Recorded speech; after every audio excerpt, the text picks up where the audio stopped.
Hello everyone, if this is your first talk with us today, then welcome to the Sales Enablement Festival. And for those of you who've already been tuning in to our selection of talks, welcome back. We have so much more amazing content heading your way, but before we get back into it, we just want to take this moment to thank all our amazing sponsors and partners for bringing this virtual festival to life. We also want to thank you, our attendees, for joining us today. If you're enjoying the content from the festival, be sure to check out the SEC membership plans. It's here where you can gain access to exclusive content, research and frameworks, and discounts to things like our brand new workshop series and so much more. You can find more information about this over on the Sales Enablement Collective website. Don't forget to have your questions ready for the live Q&A at the end of this talk, as you'll have the chance to put them to the experts themselves. That's everything from me, so all that's left to do is sit back and enjoy this next talk.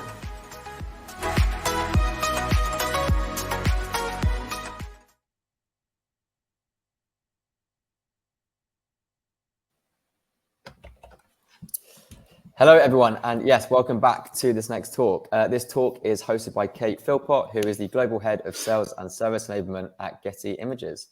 Over to you, Kate. Thank you, Jack. If anybody had told me 19 months ago that there would be some upsides to an enforced move away from our office-based world, I would have said you were completely bonkers. But over the next half an hour, I'm going to be talking about both the positives and some of the challenges that we faced as a global enablement team at Getty Images as we've navigated the organizational impact of a global pandemic. So as Jack said, my name is Kate Philpott. I lead the global sales enablement team here at Getty Images, and it's a pleasure to be presenting to you all today. So first, let me tell you a little bit about Getty Images. I always say that people know the name. They sort of know what we do, but for the most part, they're unaware of our reach as an organization. And the fact there's probably a very good chance that you've encountered our work as you go about your day-to-day lives, be that content online, in print media, in film or TV. So we were formed 26 years ago by Mark Getty and Jonathan Klein.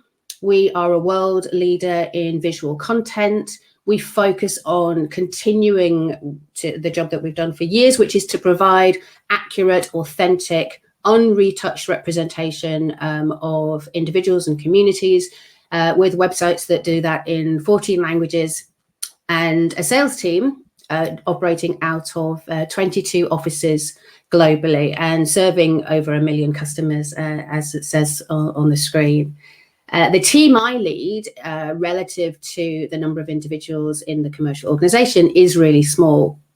We're globally distributed from Australia to America, and traditionally we've had very limited funds either to travel to our offices or indeed to buy in training. To give you a sense of our direction of travel since March 2020, I wanted to spend a little bit of time talking about how we operated before. And I think for a lot of people right now, we talk about life pre and post pandemic. So our goal is to deliver best-in-class enablement to our sales and service teams, to in turn enable them to serve our customers in the most efficient and effective ways possible. That means acting as internal consultants to our stakeholders and, based on identified needs, be that at the team or the individual level, and obviously they're often very different by team and individual, creating and delivering enablement that is designed to upskill and improve results.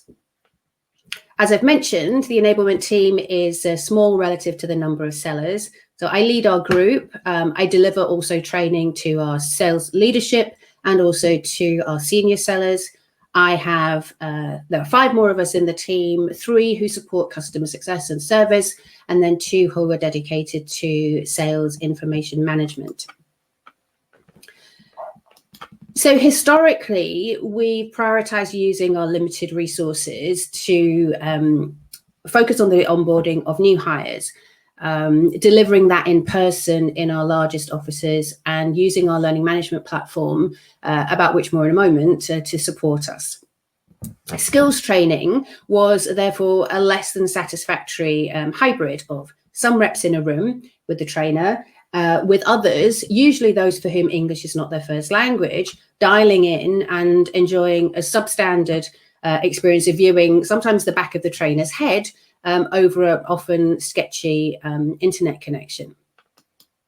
Our learning management system was a repository of recordings, usually to view after the classroom training, and or recordings that we pushed out to the commercial teams to view asynchronously, really to give the business, I guess, assurance that what we wanted to, the messages that we wanted to deliver were being registered, heard, learned, and hopefully then replayed in front of customers. Our sales and service managers had leaned on being present in the office to overhear calls that reps were conducting with customers. And so they were using those moments to offer coaching, or I guess in more cases, probably feedback. And in the case of many, as has become evident since, there has been a tendency to conflate feedback and direction with actual sales coaching. And then much of the business critical knowledge in products and processes and policies was in the heads of our longer tenured, more experienced staff. And if it was written down, we couldn't have huge confidence that it was up to date or accurate. And finally, I mean, bar the anecdotal sort of Kirkpatrick level 1 feedback, which was largely positive about our enablement sessions, we've had no objective way of measuring the effectiveness of what we do. So as I've mentioned, our business has, until the recent forcing function that was a global pandemic, been very much an office-only organization. So some of our leaders were historically very wedded to the idea that effective work could only be done in an office, and they felt that our culture would be negatively impacted if employees weren't in those offices on a regular basis. I think, as with many organizations, the pandemic forced us to do a complete 180. By March the 15th of last year, our entire workforce, save our photographers, was told to go and work at home. And to the huge credit of our CEO and our global leadership team, because they saw that, or they foresaw that the move would be for the foreseeable future, they ensured that all the necessary equipment, from office chairs to screens to keyboards to headsets, was dispatched to our respective homes so that we could work in relative comfort. And I do appreciate that some people had far less comfort than others. But this move to asynchronous at-home working meant that our sellers were suddenly doing all of their business at home, online, either over the phone or via Zoom. And this prompted a full-scale review on the part of my team of our ways of working, from both a classroom delivery and also from an information management perspective. And with 18 months under our belts now, I'm going to talk through some of the positives and some of the challenges that we've faced. So I know that from a training perspective, it's very tempting and maybe easy to think that there's no substitute for the in-person classroom. But I guess it also depends on your starting point.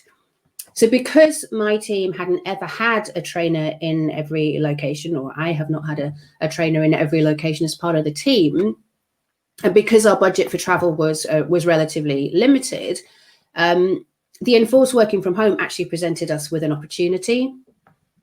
So we've tussled for years with the conundrum that our enablement team, while highly skilled and experienced, are not, unfortunately, fluent in multiple languages.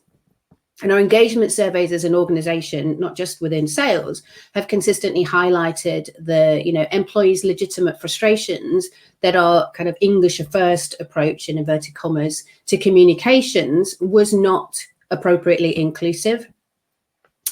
And with a new focus last year on diversity and inclusion, driven by events in the US and elsewhere, and our own visual GPS research that highlighted that 33% of respondents say the workplace is where they feel most discriminated against. And given that in many cases our sellers are not actually selling in English, it was a massive plus for us that we could deliver enablement sessions with a Zoom transcript, which could be translated with the Google Chrome plugin enabled, and with live captioning in multiple languages. So the fact that we were all at home also meant that we were able to schedule sessions at time zones that respected individual sellers' locations and didn't require them to work out of hours. That we were all on Zoom itself was a leveler. So everybody was dialing in the new world. So nobody felt they were getting a lesser experience. And as an enablement team, we quickly learned to tee up the rules of engagement for those sessions, asking people to put their cameras on if they felt able to, and requesting that they weren't, attempting to multitask by doing their emails in the background, because we always know when they are. Using breakout rooms as we'd have used them in real life, using Zoom polls and Kahoots and shortening sessions were all ways that we kept interest and engagement high while delivering, I believe, fun sessions that reps really wanted to come to, even those who were the more experienced and longer tenured. And on that last point, we used the opportunity last year presented to invite all sellers, whether they were in sales or customer service, to all of our skills sessions. We called it refreshment, even though we knew that for some it was going to be new news.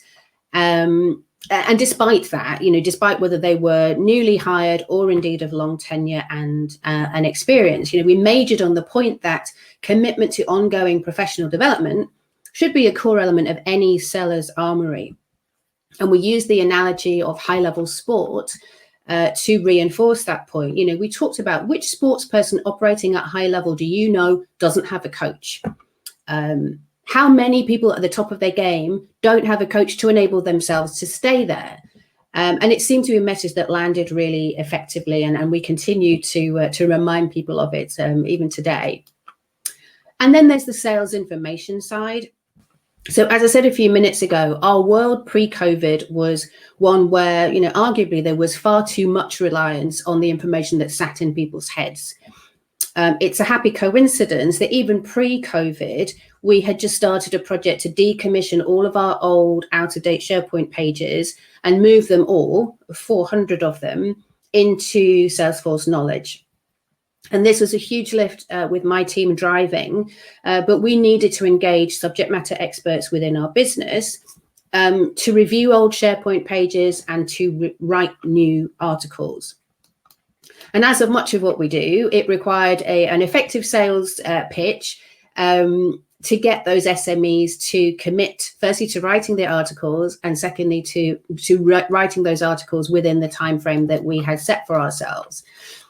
And we had to focus on what the overwhelming benefit would be for those subject matter experts in supporting us with the initiative. And that was that we were going to substantially reduce the number of daily repetitive queries from sellers because that information would be at their own fingertips. And our commitment was that we were going to deliver to them that single source of truth. And I guess on that, it's hugely gratifying now to see questions posed on our global sales Slack channel and those questions to be answered with a link to a knowledge article. So this has been a massive plus for all of our commercial people. Not only do they have confidence in it as our single source of truth, but we've built a feedback loop, which now, combined with that dedicated Slack channel, allows reps to flag inaccuracies, highlight when things are out of date, and to request new articles, which is why we now have over 600 and 12 months on nearly 70,000 article views, which I guess is testament to the value that the platform delivers. And this commitment to sorting out our internal content has meant that we were then able to, in turn, to look at our content management platform, which is Seismic. And we now use that exclusively for customer-facing assets, which was the original intention of purchasing the platform. And we've seen higher levels of adoption from our commercial teams as a result of assets being much easier to find. But of course, it wasn't and isn't straightforward. There were some downsides and there were challenges that we faced and indeed continue to face. So we had to be really pragmatic. Last year was one, not just for us, but for everybody, of huge upheaval. For some people, it was enough just to make it through the day in one piece, holding down the job while attempting to homeschool small people and also worrying about, the welfare of elderly relatives or parents. So we took the decision to make our enablement sessions lighthearted, shorter than usual, conversational, and I think crucially optional. I didn't want our sessions to be just one more thing for people to have to juggle. And maybe because of that, what we found that the attendance at the program of skills refreshment that we did last year was the highest that we've ever had. I mean, we were averaging between 70 and 90 attendees at each session, which is amazing. And of course, you all know that, the classroom session is just the first part of any learning journey. And with a team the size of ours, we've always struggled with ensuring that the 20 and the 70 of the McCall, Eichinger, Lombardo 70-20-10 model are consistently being attended to. So, we've been dependent on our managers for the follow through. And what we realized last year was that without that office overhearing, in inverted commas, there was actually precious little coaching going on. And in fact, our business has never really, until recently, had a real commitment to sales and service coaching. Having just run a sales coaching program for our sales and service leadership, it's become clear, thanks to the practice coaching sessions that we made them all do, that many people confuse giving feedback and giving instruction with actual coaching. And in fact, even the best coaches shy away from facing into coaching challenges that maybe some of those, inverted commas, again, more experienced or more tenured reps display. And so this is something that we're going to be focusing on far more in the future, and certainly as we move into 2022. And of course, if you're going to be doing more coaching, you need to have an effective mechanism to do that. So though the shift to online selling has, presented a huge opportunity for efficient coaching, it's true that it's not always possible to join customer calls. And our current learning management platform does not have the functionality, for example, to upload and assess demos or pitches. And that's why we're about to replace it with one that does. And the new LMS architecture can also be served up in 14 languages, which is an incredible plus to our non-native English speaking staff. And that, again, not just in sales, but specifically in our world, it's a massive bonus. It doesn't yet auto subtitle recordings. It doesn't auto translate assets that are uploaded. And in fact, nor either does Salesforce Knowledge. And that's a challenge that, frankly, I still don't have an answer for. And finally, and I guess this is my biggest ongoing challenge, we still don't have an easy way of demonstrating the effectiveness of what we do, other than via, as I've already alluded to, that anecdotal participant feedback. So our new LMS, with its integration into Salesforce, will for the first time give us a much easier way of correlating training delivered and results generated. And I can't wait to see it in action. So what next? Well, I've talked a little bit about this already. And a lot of what we're going to be doing as we move into 2022 is really consolidation. So we're going to be focusing on these 5 areas. So number 1, a new learning management system, which, while an enterprise-wide initiative, is being driven by my team and our priorities.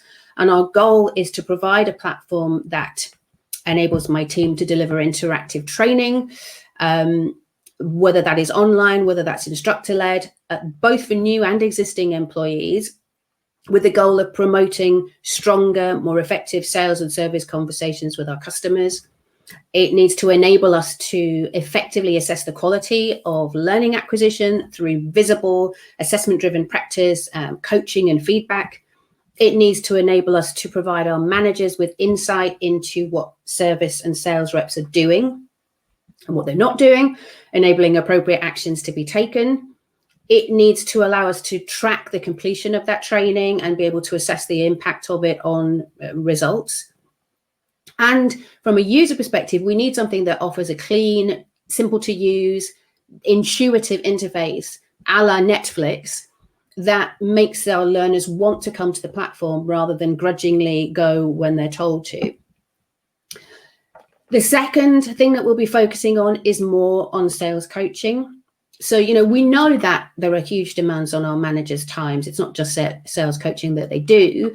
And so we're going to be supporting them by hiring more resources. So what that will mean is that we will have trainers in markets where English is not the selling language, delivering sales coaching, following our model.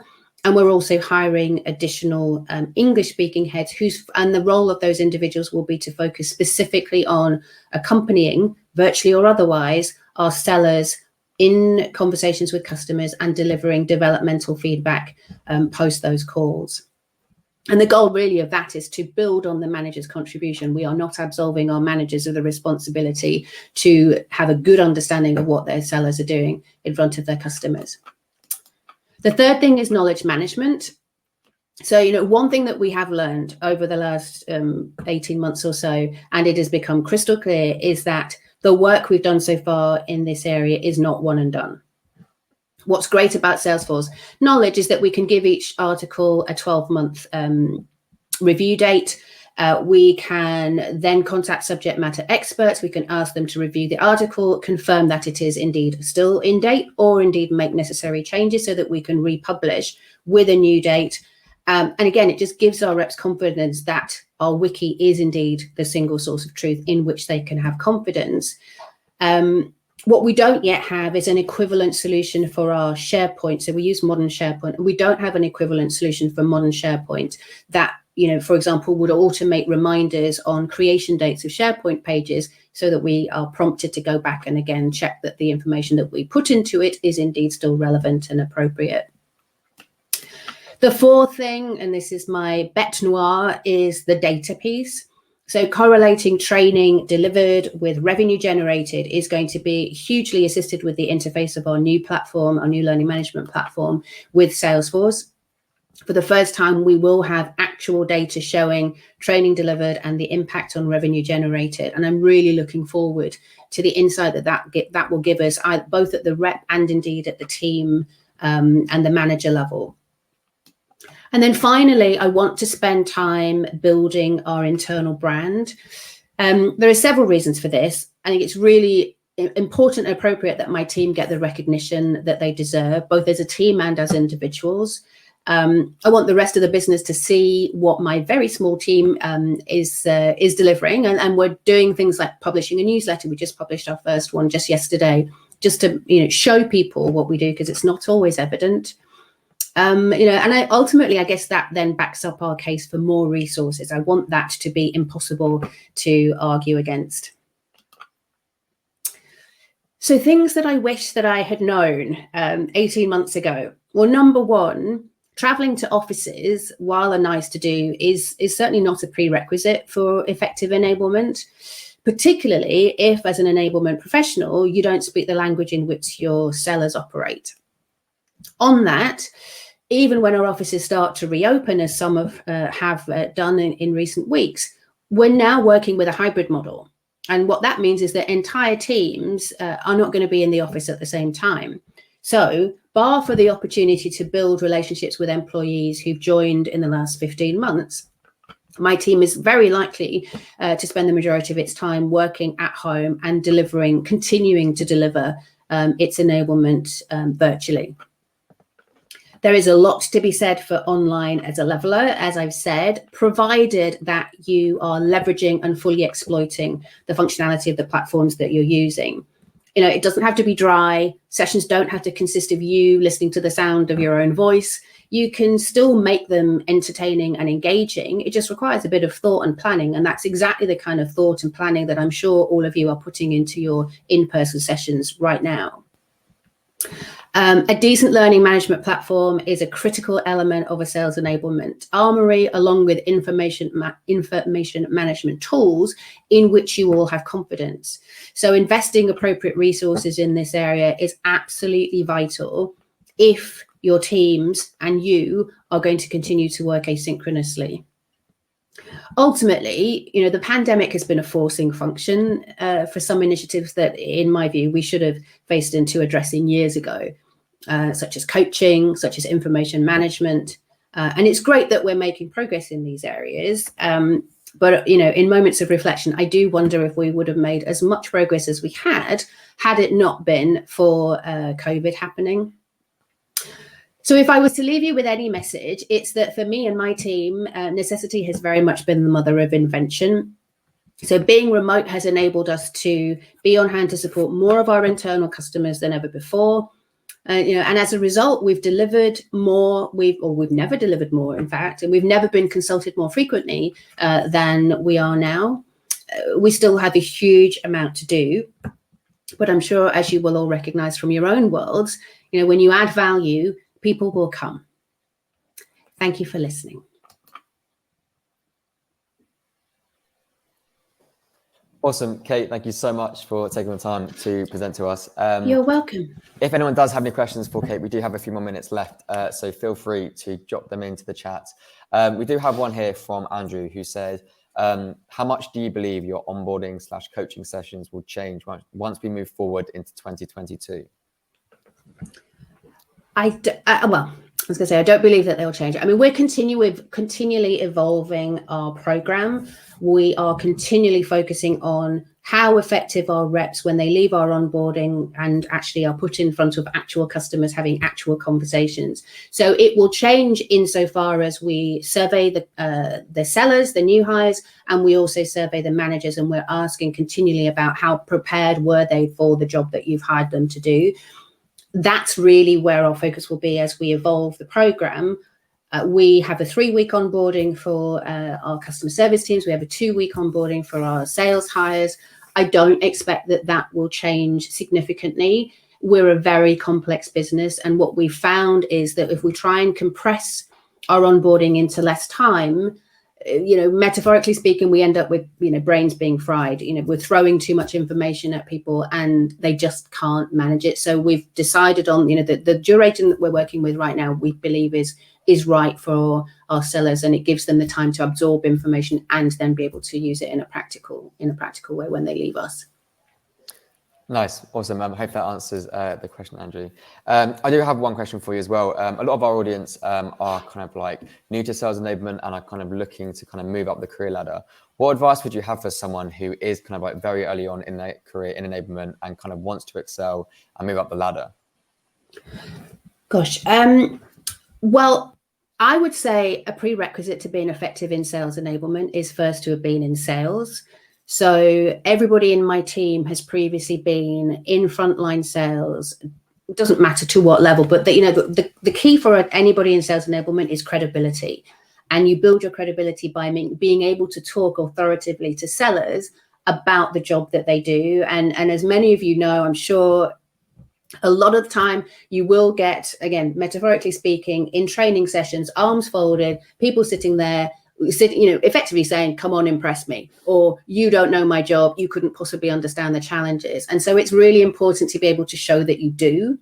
And it's also really important to be able to show that when sometimes sellers are trying to pull the wool over your eyes, which they have a tendency also to do. So I think, that credibility part is really important. And then the second thing is, with that credibility, not being afraid to have conversations with sales leaders, so first line managers, second line managers, the vice presidents, whoever, and asking them, what are the challenges that you face? What are you seeing happen when you see your reps or your customer service teams in action? And importantly, what are you not seeing happening? And again, you'll probably get the same feedback that we always get, which is our reps are not good enough at asking questions. They're too focused on the products. They're not focused enough on solution selling. I mean, it doesn't change that significantly. I've been doing this for a really long time now, and I probably have heard that in every job I've ever been in. So I think those two things would be the ones that I would focus in, really understand the role that you're being asked to help people improve in, and build that relationship with the leadership so that you can help them to be that internal consultant. That's how you add value. Ultimately how you'll progress within your career. That's a great 2 bits of advice. And the final question here is, in terms of onboarding, how long is your ramping phase and how do you describe success? Good question. So we give everybody a quarter to get up to speed. For some of our teams, and depending on the role, it can be up to 6 months. Again, as I say, our business is really quite complex. Sometimes I wonder quite how we've managed to make it so complex, but there you go. So between a quarter and 6 months, and there will be some mitigation in terms of target expectation in the short term. Our customer service teams so by the end of week 3, they will be doing chat, or they'll be doing email queries. Normally by the end of week 4 or 5, depending on progress, they'll be taking customer phone calls. And how do we define success? Well, again, it's pretty much what I alluded to earlier. What we want to do, as much as it is possible, is have people leave onboarding knowing the expectation of the organization, having a foundational knowledge of how we operate as a business and as a sales or service organization, and knowing where to look for the things that they haven't been able to memorize. And that's why it's such a big responsibility of my team to make that part easy.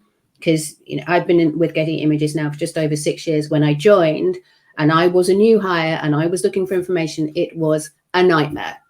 And I thought, well, if this is how I'm finding it, if I'm finding it this challenging to find out stuff, what could it be like? What must it be like for somebody who's then going to be asked to put this information in front of customers? And that's why, we've spent such a lot of time and effort trying to address what I, fully acknowledge is an ongoing process. Awesome. And yeah, what a great way, I guess, to end it. That does unfortunately bring us to time. If anyone does have any more questions for Kate or would like to continue the conversation, please feel free to reach out to her over on LinkedIn. And I'm sure that she'll be more than happy to very happy answer to. More questions. With that said, Kate, thank you so much for taking the time to present. It's a pleasure. Questions. And so thanks, everyone. Thank you so much, and we'll see you all soon. Cheers all. Bye-bye. Bye, everyone.